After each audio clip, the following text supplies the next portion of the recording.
guys, nakuha na namin ng Jitor ice cream. So ito siya sa loob.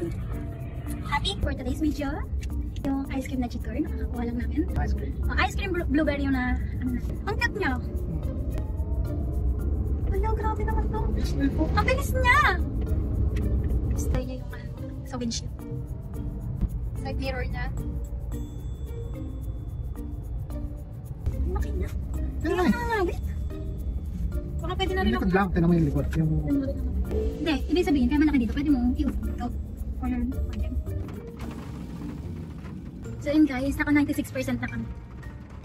96%. Ayun o, bigla siyang gumaganon. Grabe, kinakabahan ako mag-drive to. Malakas ang hatak niya. Ganon siya. Oh, malakas ang Masyado hatak. na siya.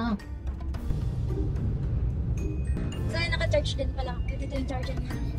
Tapos aircon, fan. Tapos ito yung cambio. Shifter. Super nice. Maluwag yung ano niya, harapan. Tapos nga, oo, nagkala ko lang ito. Ang mga EV, walang number coding. Exempted sila sa lahat. Oo, hindi ko alam yun ah.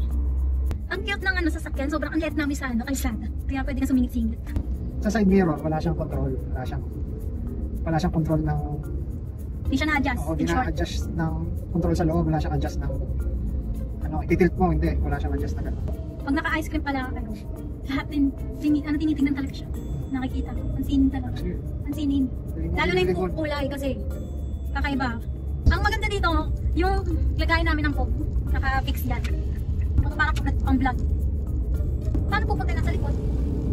Kunyari may sasakay sa likod. Paano siya? Ano ba? Urong lang, hindi siya dito eh. Ito kape mo rin, parang Parang flash. ako sa natutukin. Nakakapanibago sa isa kasi ano siya, electric nga siya. Parang ang bastion na pag binitahan mo, siyempre dahan-dahan lang yung pinakagyan. Ito, yung parang may zoom. Parang surge ng biglang ano. Ano yung sinasabi niya? Wala. Napakang tono. Basta pag nag-full stop, di ba? Pagkatawan mo yung Oo, brake, yung biglang brake. magsasadin ano siya, accelerate. Medyo mapapaano kasi biglang parang arangkada siya. So pag gano'n, dapat arali ka lagi sa brake kasi may tendency yung bigla kang Diretso. pulusok o diretso. Ayun yung term, yung parang pumupulusok siya. Lalo na pag galing sa zero. Zero. Ayan, may parang ano siya, yun. May parang, ayan. Pag uphill siya, may parang motion siya na umaatras. Tapos bago bigla siyang aabante. Kahit wala ka pang tinatapakan na gas. So, dapat lagi kang andun, aware lagi, alert ka lagi, mindful ka lagi na alalay ka sa brake kasi hindi mo, may tendency pala, aatras ka na. Tapos biglang gaganon. Parang medyo masyasyak ka. Siguro. Katulad kanina na siya. Oo.